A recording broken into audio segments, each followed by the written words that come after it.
Get yourselves to a comfortable state. I want you to picture waking up in the morning and the experience of overwhelm has vanished. Tomorrow's a day that you've got mastery over all that is in front of you, and you feel an inner calm, and you don't sense any overwhelm whatsoever. What would that be like? What thoughts and emotions are bubbling up inside of you as you feel yourself living a day free of the overwhelming sense of overwhelm? Happy, peace, relief, calm, relaxation, confidence.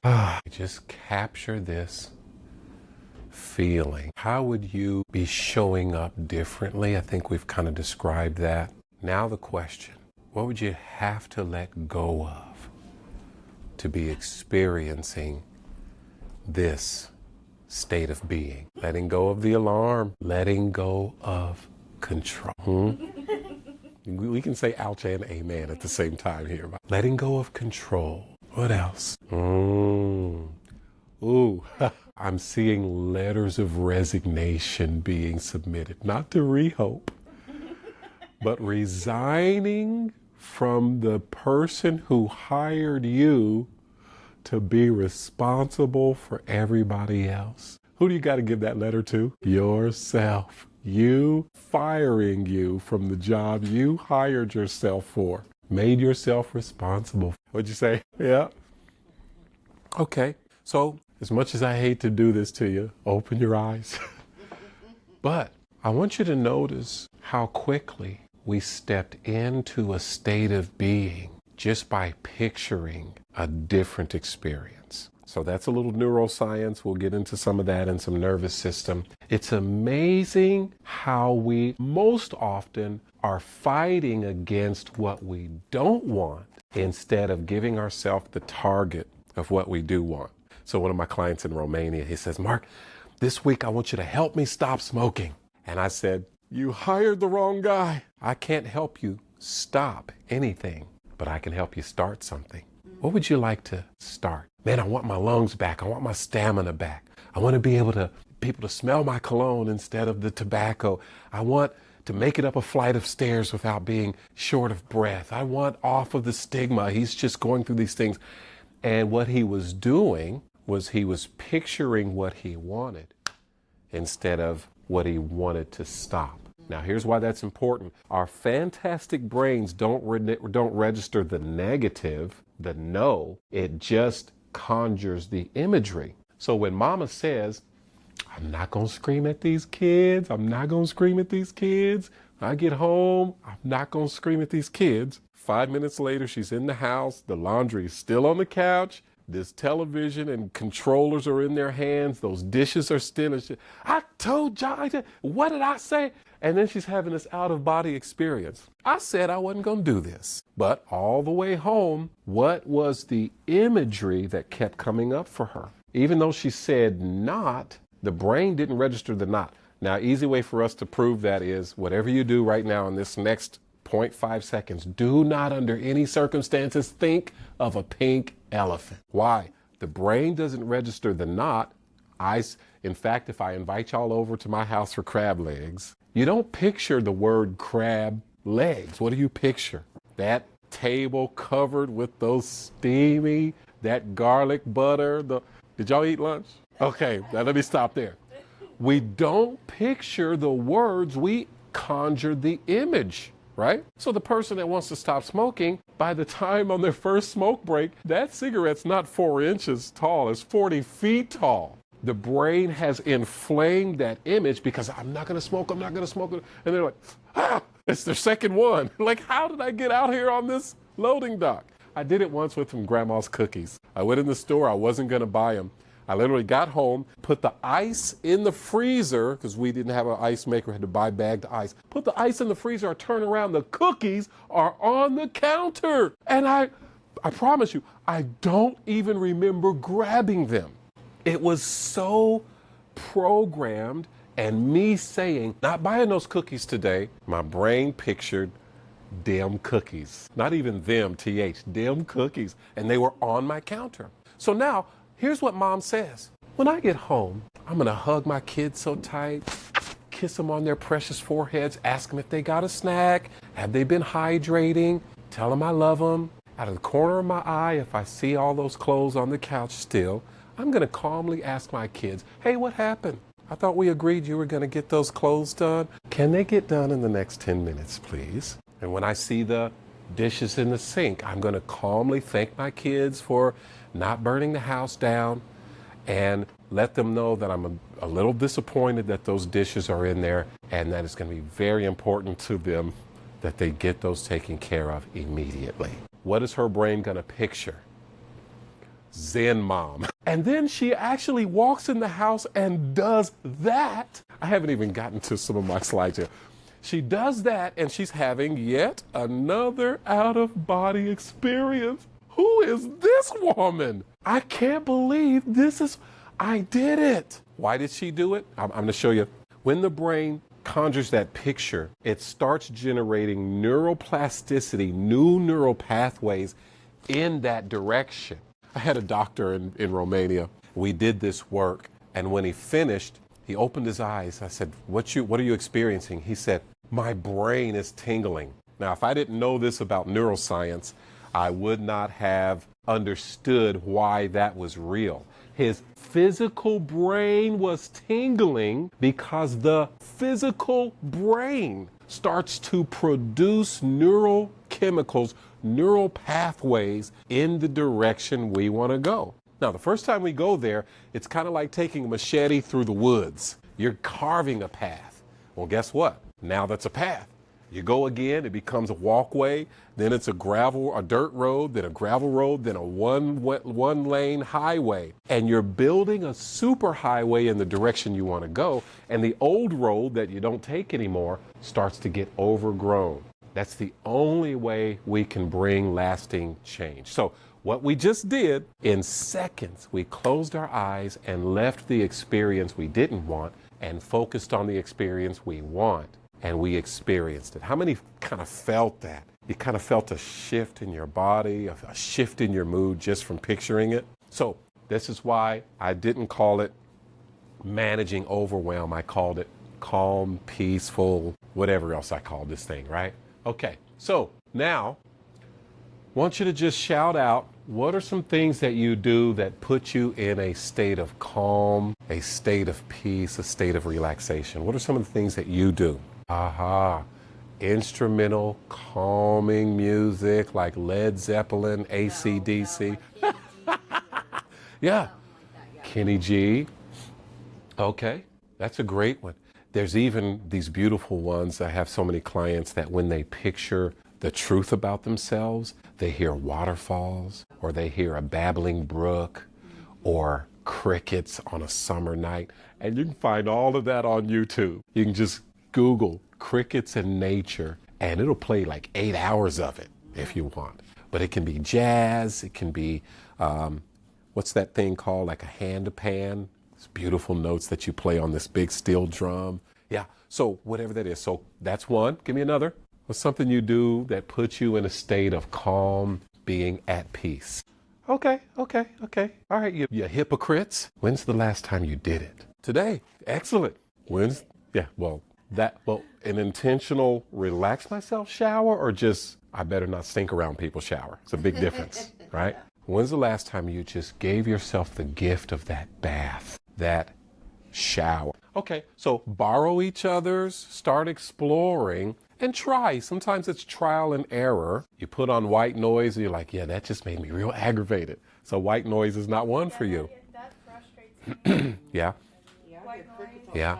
The babbling brook, frogs at night. That too. Like I'll put on ocean sounds. Ocean sounds, yeah. Now here's why that's important. Overwhelm is a way that we are living in the difficult past or the feared future. And if we're living in the past or the future, where are we missing? We are not present in the present. So my 15-year-old anxiety client, I said, so this is why that 45 minutes in the hotel room with your cousin and they said we're going to dinner in 45 minutes and your anxiety shot through the roof, you probably don't even remember what you did with your cousin. And my 15-year-old client said, or the entire second half of my freshman year of high school. Say more. She said, I don't remember much of my second half of my freshman year. So anxiety, another form of overwhelm, it just presented some handcuffs. She stuck her wrists out and it put her in handcuffs and marched her into anxiety jail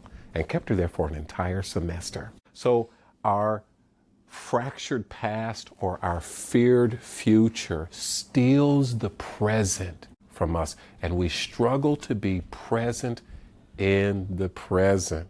So 15 seconds. Can you just be right here, right now? Take 15 seconds and just be with you. I don't care who you're sitting next to. I don't care what's waiting on you when this workshop is over.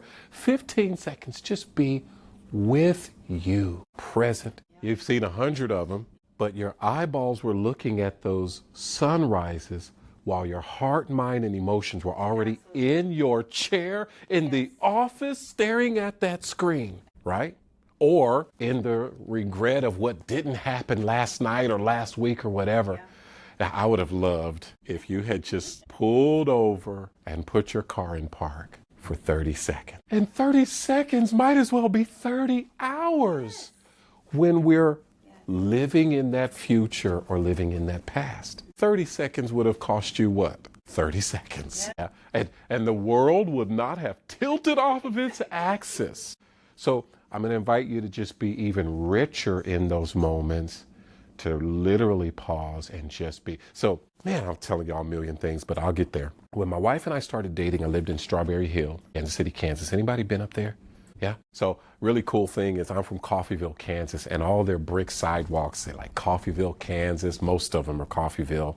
And then you've got Pittsburgh, Buffalo, Kansas, all these, old school bricks. And I'd walk my dog stomping on Coffeyville bricks. It's just like a taste from home, right? Well, the thing about Strawberry Hill is there are a lot of beautiful gardens, a lot of amazing things. Well, when my wife and I started dating, I'd just be walking and I would take the picture like that's beautiful and keep walking. I'd turn around, she'd be 10 steps behind me, staring at this same tree or flower. Then she'd break off a leaf and she'd just be smiling ear to ear. And I realized something. As long as I've been living here, I've been witnessing this beauty. And she is experiencing, she's immersed in this beauty. I have just been a documentary worker, just picturing it and posting it, picturing it and posting it, and she's just living in it. She's amazing. But she's an experiencer and a cherisher instead of just a witness, right? So we have opportunities to just take those little stolen moments. If you can't take 7 minutes, take 3. If you can't take 3, take 30 seconds. But what would that mean for you to just slow down enough to do that? Okay. So thank you for sharing what puts you in a calm and at peace state of being. Now, how would you describe or define overwhelm? How would you It define? reminds me of the song Under Pressure. Like pressure Yes. and like racing thoughts Yeah. and inability to think straight because you have so much She's in trying to there. get that off. Yeah. So that song, Under Pressure, coming down on me, this feeling of like skyscrapers imploding on top of my bald head. Yeah. I'm going to physically show you mine, especially if it's like 5 or 10 minutes before I need to coach a client and this is what's going on inside of me. I'm old, so give me grace when it's time to get up, okay? Just lay flat on a hard surface floor and just close my eyes for 3 minutes, 5 minutes. Sometimes I'll even put my sleep mask on or put some earbuds in with some ocean sounds. 3 minutes, 5 minutes. Now, there's some breath work we'll do, but when you're laying flat on the ground, it keeps you from chest breathing. How many of you know when you start feeling overwhelmed, you stop breathing and you're doing those shallow chest breaths? Well, real breathing is actually deep belly breaths, where you're filling your belly up first and then your chest. I don't want to get ahead of myself, but that does something very precious to your nervous system. Okay, so this is what it feels like for overwhelm. But now let's lean in. I'm going to ask you to do something pretty brave. I want you to close your eyes, and instead of feeling that future state of calm, trust me, I'll take you out of this, but for 20, 30 seconds, I want you to feel the total weight of all of that overwhelm. Feel what that's like when the body's gonna cave in like an empty water bottle that you crush. The brain is just doing the same, and the overwhelm is more than you can bear. Feel the weight of that. Let it just provoke you in every way that it does. Keep trusting me, by the way. I'm not going to keep you here. But I want you to picture if there was an empty chair in front of you. Invite overwhelm to come in and sit down in the chair in front of you. Here it comes. Takes its seat. I want you to look overwhelm in the eye and ask this question. What are you here for? What are you trying to tell me? I want you to listen for overwhelm's answer. What are they trying to tell you? All right, shout out some answers. What did overwhelm have to say to you? Oh, overwhelm said, girl, slow down, breathe. Good, that's what I'm looking for. What did your overwhelm say to you? Your response. It relies on you. It has to do everything. Did it say it kindly and gently? No. Definitely not. Yeah, everything falls to you. It's on you and you're failing. Yeah. Okay. Give me the first sentence again. Everything's relying on you. What else? A client in the UK. Did I tell you about this last time with her anxiety hurting her skin? So she comes on screen. How was your week? I was pretty good, Mark, but my overwhelm was out of control. And then she said my name a second time. Mark, my skin hurts. My anxiety is so intense. That was my clue for our coaching session. And I invited her to let anxiety have a seat. Tell me what anxiety wants to say. She said, my anxiety is telling me that I'm hurt, I'm angry, and I'm afraid. I said, wow, your anxiety was just wanting you to know that you are dealing with unaddressed hurt, unaddressed anger, and unaddressed fear. Yes. So your anxiety is your ally, not your adversary. Why did it become adversarial? Because it was tapping first. And because it's anxiety and she thought it was adversary, she went, la la la la la la la, la la la la la la la, la la la la la. What about she went straight to Netflix and binged watch that anxiety back to the corner? Now, the voice of anxiety is like your toddler, but you're talking to your girlfriend, right? And it's good conversation. Girl, he said, what? What does the baby do next? Now, this baby's two years old, doesn't have a whole lot. Mommy, mommy, mommy, mommy. But you kind of hold your hand like, and you're listening to your girlfriend. You don't want to be rude and cut her off in the mid-sentence, right? Especially because she's getting to the goods. What's coming next? What do we do? What? What, baby? What is it? And your precious little toddler goes, and walks away. And you go, what? That's good, baby. Wow, thank you. Then you look at your girlfriend like, what was the message? That toddler just needed to be heard and acknowledged. And because you were ignoring it, it started screaming. Guess what anxiety wants? It has a message. What does overwhelm want?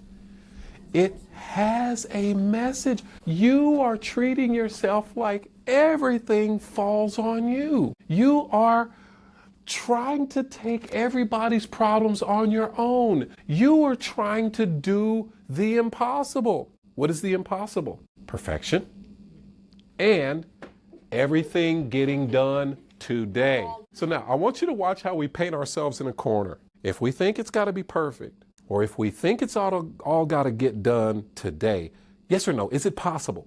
So we're setting ourselves up for constant failure when we sentence ourselves to do the impossible. Then we wonder why the overwhelm is happening. It's always an inside job. Okay. So my client, she says this, and then we walked through this willingness exercise. We looked at it with curiosity, compassion, and investigation. Your anxiety is it's like Columbo. Matlock? All right, CSI Miami. I gotta give y'all young folks something to relate to. Just helping you find the clues to solve the case. I walked her through an exercise. Repeat after me. I am hurt. I'm hurt. Now repeat after me. I'm having the feeling that I am hurt. Last one. I'm having the thought that I'm having the feeling that I am hurt. Then she went on. I'm having the thought that she did all three, by the way. Having the feeling that I am angry, that I am afraid. She opens her eyes and in a very, very British accent, do you know what happened? I kind of just want tea and crumpets right now. I don't even know what we're talking about. That accent. Do you know what happened? I said, what happened? She said, that anxiety, when it came in to sit down, it came in like a shroud, like a black cloud. But through this exercise, it turned into a beach. Your anxiety shifted its posture from anger, dark blackness, to a peaceful, serene beach. Why? She sat in the willingness of, this is just what I'm experiencing. Now, I can show it to you better than I can explain it to you. I am angry. Everybody see it? I'm having the feeling that I am angry. One more. Having the thought, having the feeling that I am angry. I am overwhelmed. How many of it, this is what it feels like? Drowning. I'm having the feeling overwhelmed, having thoughts that I'm having feelings that I'm overwhelmed. Why did I show it to you that way visually? When we can step out of the drowning in it, we can just recognize, oh, it's not an experience as much as it is my emotions, my feelings, and I can just simply observe and think thoughts about the feelings about this experience. How many of us seeing it from here is very different than drowning in it here? And it shifted her relationship with anxiety. You can do the same thing with overwhelm, with angry, with hurt, whatever they are. That's called a willingness exercise. What does that mean? I'm willing to lean into this. I'm willing to just sit with myself and sit with this experience that I would like to punch in the face, break its nose, put it in a chokehold. But whatever you fight gets stronger. Whatever you feed gets stronger. So when you're fighting this overwhelm, you're feeding it and it gets stronger. When you simply allow it some space to talk, allowing it to say what it has to say, and once that voice is heard, quiets down. Okay, so taking yourself through some willingness exercises.